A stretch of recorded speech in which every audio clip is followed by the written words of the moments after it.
Hello friends, welcome to my channel. അപ്പോൾ ഇന്ന് കണിക്കുന്ന ഫ്ലവറാണ് നമ്മൾ ചെയ്യാൻ പോകുന്നത്. അപ്പോൾ അതിനായിട്ട് നമ്മൾ ഫിനിക്സ് പേപ്പറാണ് എടുത്തിരിക്കുന്നത്. അപ്പോൾ ഡബിൾ ഷെയ്ഡ് വരുന്ന പേപ്പറാണ്, ഗ്രീൻ കളറ്. ഒരു ചെറിയ പീസ് ഇതേപോലെ കട്ട് ചെയ്തിട്ട് ചെറുതായി ഒന്ന് കട്ട് ചെയ്ത് കൊടുക്കുക. നമ്മൾ കണിക്കൊന്നട ഫ്ലവറിൻ്റെ നടുക്ക് ഒരു ചെറിയൊരു പച്ച ഒരു ഇത് കണ്ടിട്ടുണ്ടല്ലോ, അതാണ് ചെയ്യാൻ പോകുന്നത്. അപ്പോൾ ഇങ്ങനെ കട്ട് ചെയ്തിട്ട് അതൊന്ന് വലിച്ച് പിരിച്ച് ഇങ്ങനെ ഇതാക്കി കൊടുക്കുമ്പോൾ ഇതേപോലെ കിട്ടും നമുക്ക്. അപ്പോൾ അങ്ങനെ കുറച്ച് നമ്മൾ ഇങ്ങനെ പിരിച്ചിതാക്കി വെച്ചതിന് ശേഷം നമുക്ക് വേണ്ട പോർഷനാണ് ഇനി ചെയ്യണത്.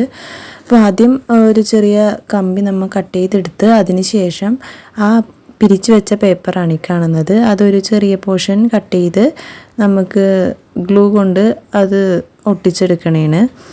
ഫ്ലവറിനായിട്ട് ഒന്നല്ലെങ്കിൽ ഫിനിക്സ് പേപ്പർ തന്നെ എടുക്കാം, അല്ലെങ്കിൽ യെല്ലോ കളറിലുള്ള ഏതെങ്കിലും പേപ്പർ യൂസ് ചെയ്താൽ മതി.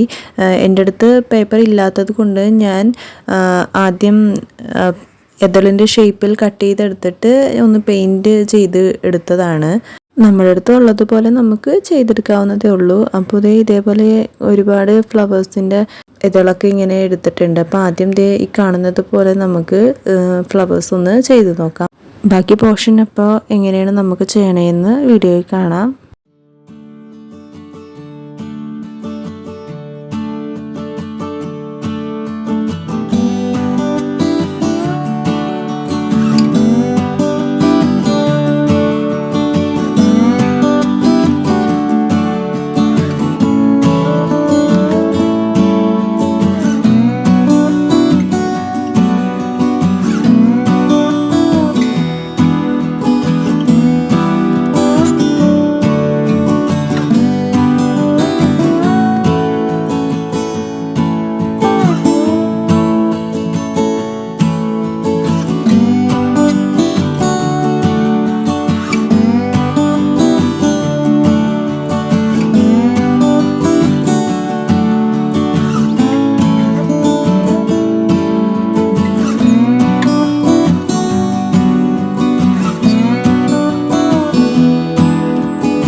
അപ്പോൾ ഫ്ലവേഴ്സൊക്കെ എല്ലാം ചെയ്ത് ഇങ്ങനെ എടുത്തിട്ടുണ്ട്. അപ്പോൾ അതിന് ശേഷം ഞാനൊരു ഈർക്കിലാണ് എടുക്കുന്നത്. ഈർക്കിൽ അല്ലെങ്കിൽ കമ്പി ആയാലും മതി. ഞാനിപ്പോൾ ഇവിടെ നീളമുള്ള ഈർക്കിലാണ് എടുക്കുന്നത്. അപ്പോൾ അതിൻ്റെ അറ്റം ഒരിത്തിരി ഒടിച്ച് കളഞ്ഞിട്ടാണ് ബാക്കി ഈ പൂമുട്ടും ഇതൊക്കെ വരുന്ന വശമൊക്കെ ഇങ്ങനെ ചുറ്റി ഇങ്ങനെ പിരിച്ചിതാക്കി ചെയ്ത് കൊടുക്കുന്നത്. അപ്പോൾ ഒരുപാട് അതിൻ്റെ അറ്റം എടുത്തിട്ടുണ്ടെങ്കിൽ നമ്മൾ ചെയ്യുമ്പോൾ പകുതിക്ക് വെച്ച് ഒടിഞ്ഞു പോകാനായിട്ട് സാധ്യതയുണ്ട്. അപ്പോൾ അതുകൊണ്ട് കുറച്ച് പോർഷൻ നമ്മൾ ഒന്ന് കട്ട് ചെയ്ത് കളഞ്ഞിട്ട് എടുക്കണമായിരിക്കും നല്ലത്. അല്ലെങ്കിൽ കമ്പി ആയാലും കുഴപ്പമൊന്നുമില്ല. അപ്പോൾ ഇതേപോലെ ചെയ്തതിന് ശേഷം നമുക്ക് ഗ്രീൻ ടേപ്പ് വെച്ച് നമുക്ക് അതിൻ്റെ ബാക്കിയുള്ള പോർഷൻ ഉൾവശം നമുക്ക് ഒന്ന് ചുറ്റി ഒന്ന് എടുക്കാം. ഞാൻ ഇതിന് ശേഷം ഞാൻ ലീഫിനായിട്ട് ആർട്ടിഫിഷ്യൽ ഒരു ലീഫ് ഉണ്ടായിരുന്നു. തൽക്കാലത്തേക്ക് ഞാൻ അതാണ് എടുക്കുന്നത്. വേണമെന്നുണ്ടെങ്കിൽ നിങ്ങൾക്ക് ലീഫും കൂടി ചെയ്തെടുക്കാവുന്നതേ ഉള്ളൂ. അപ്പോൾ വീഡിയോ ഇഷ്ടപ്പെട്ടിട്ടുണ്ടെങ്കിൽ ലൈക്ക് ചെയ്യുക, ഷെയർ ചെയ്യുക, സബ്സ്ക്രൈബ് ചെയ്യാൻ മറക്കരുത്.